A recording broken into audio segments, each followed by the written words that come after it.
Through the Gathering Storm produces vital web TV programming designed to help viewers to understand and cope with world conditions and politics that are worsening day by day.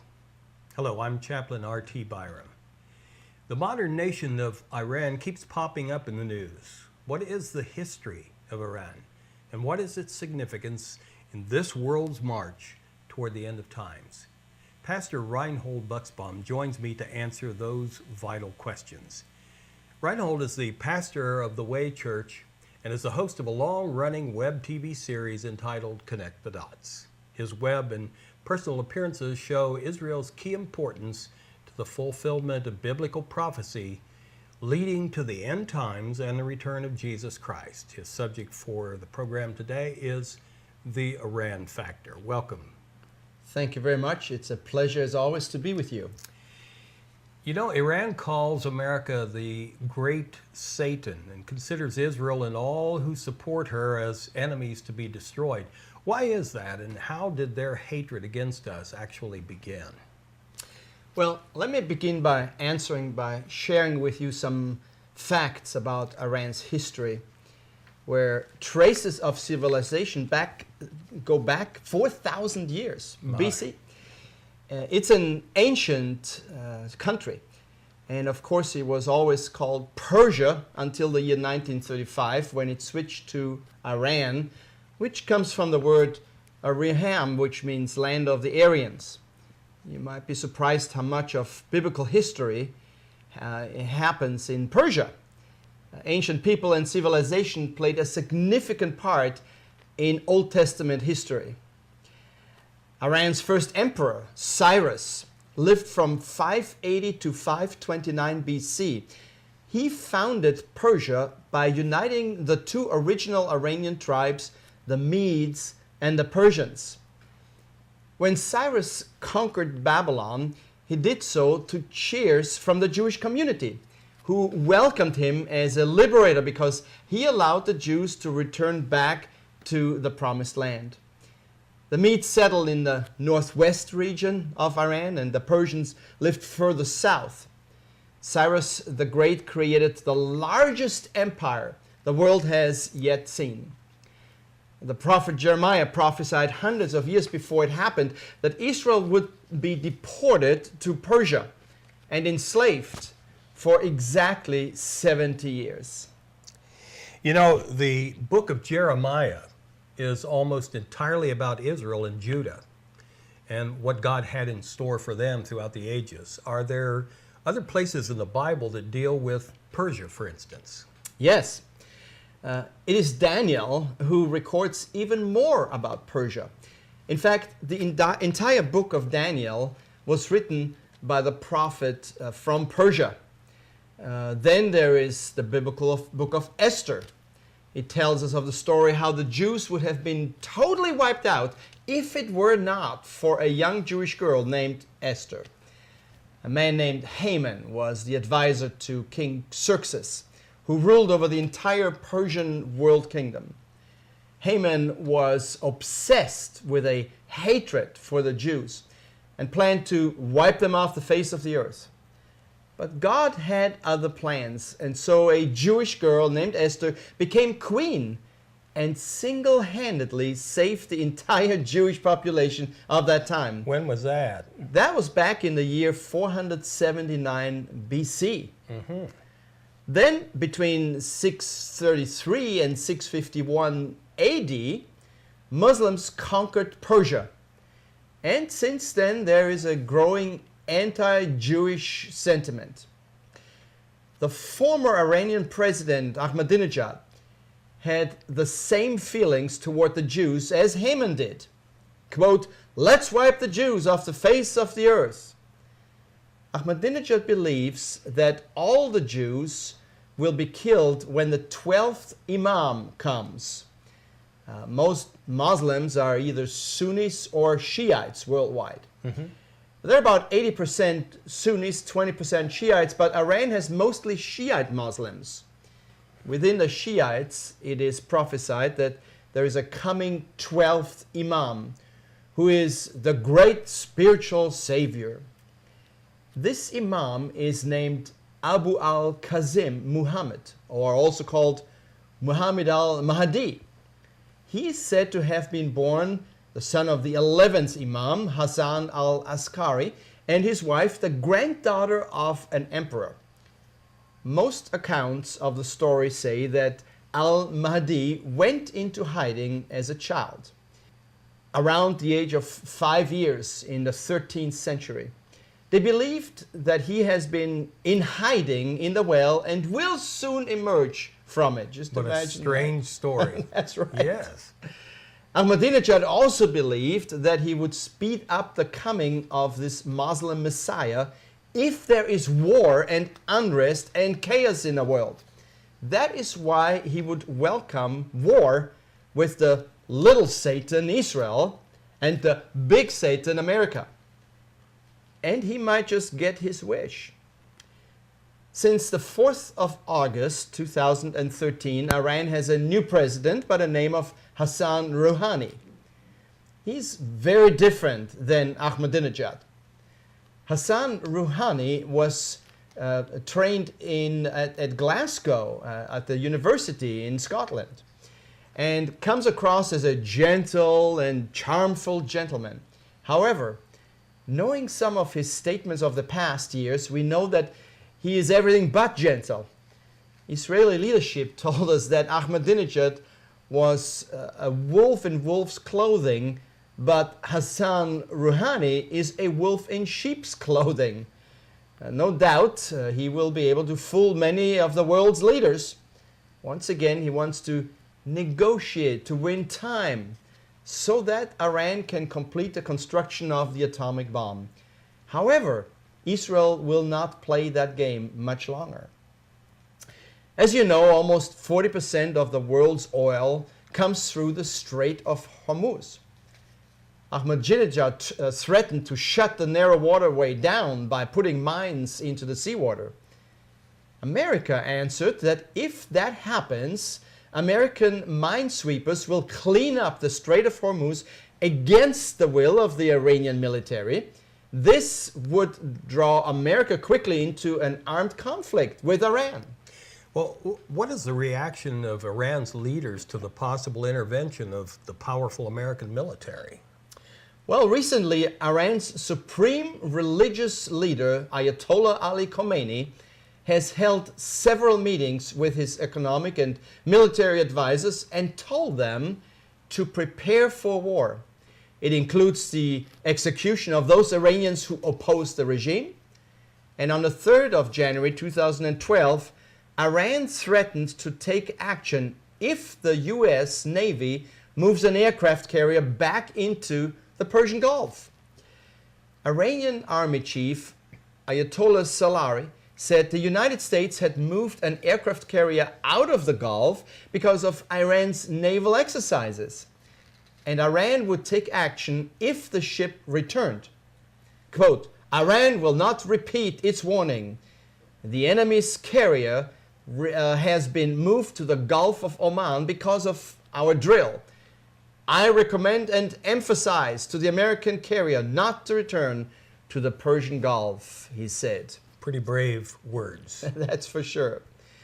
The U.S. Navy spokesman, Commander Bill Speaks, quickly responded that deployment of U.S. military assets would continue as has been the custom, stating, quote, the U.S. Navy operates under international maritime conventions to maintain a constant state of high vigilance in order to ensure the continued safe flow of maritime traffic in waterways critical to global commerce, end of quote. Didn't sound like we blinked. That's correct. On the 7th of January 2012, the United Kingdom, England, announced that it would be sending the Type 45 destroyer HMS Daring to the Persian Gulf. Daring, which is the lead ship of her class, is claimed to be of the most advanced warships in the world and will undertake its first mission in the Persian Gulf. By the 23rd of January, a flotilla had been established by countries opposing Iran's threats to close the Hormuz Strait. These ships operated in the Persian Gulf and Arabian Sea off the coast of Iran. The flotilla includes 2 American aircraft carriers, the USS Carl Vinson and the USS Abraham Lincoln, and 3 destroyers, the USS Mommsen, the USS Sterett, and the USS Halsey. It includes 7 British warships, including the destroyer and a French warship. The Australians also sent some warships into the region. The spiritual ruler of Iran, Ayatollah Khamenei, recently warned the USA of severe consequences if Israel starts a war with Iran. Israel's Prime Minister Benjamin Netanyahu also had a recent warning for Iran. Quote, "We will never allow Iran to be a nuclear power," end of quote. A while ago, American soldiers left Iraq, as we know. The airspace over Iraq is not controlled by any air force, since Iraq does not possess its own air force. That would make the job for Israel a lot easier, since Iraq is situated between Israel and Iran. Free airspace. That's correct. The members of the European Union are also getting involved. 85% of Iran's oil is shipped to Europe. Now, Europe canceled all imports from Iran. Even Japan pledged to reduce the oil imported from Iran, but Iran is digging in. It will not change its nuclear policy, but want to get rid of the, quote, cancer, Israel. In the meantime, Syrian President Bashar al-Assad announced that Iran and Syria are moving closer together, and heavy weapons are shipped from Iran to Syria to be able to defend themselves against the, quote, terrorists. You know, the combination of Syria and Iran makes for a very disturbing picture of war in the Middle East. Yeah. But still, there's the might of the U.S. and Israel overshadowing the threatening posture of those 2 nations. What do you make of that? Well, that's true. Now, there is another bombshell. Russia recently announced, quote, "If Iran gets attacked, it is the same as if Russia gets attacked." With these words, Russia made it very clear it stands in this world conflict and where it stands against Israel. And that brings me to the biblical significance of this coming war. Over 3,600 years ago, the prophet Ezekiel wrote about an end-time war where Russia and Iran will work together. Russia and Iran will work, and Ezekiel chapter 36 and 37 prophesy that in the end times, Israel will once again be a nation in its own land. 3,600 years ago, this prophecy. That is an old prophecy. What happened? Well, the prophecy was fulfilled on the 14th of May, 1948, when David Ben-Gurion read the new Declaration of Independence of the State of Israel. But now let's look at the prophesied coming Russian-Iranian war against Israel. You see, Russia will lead in this war and is described in the Bible as the nation from the far north. Moscow is almost due north of Israel. Persia, today's Iran, is mentioned in the text. Also Libya and Turkey are mentioned. Together they will come against Israel. Listen to the frightening words of Ezekiel 39, verse 1 through 6.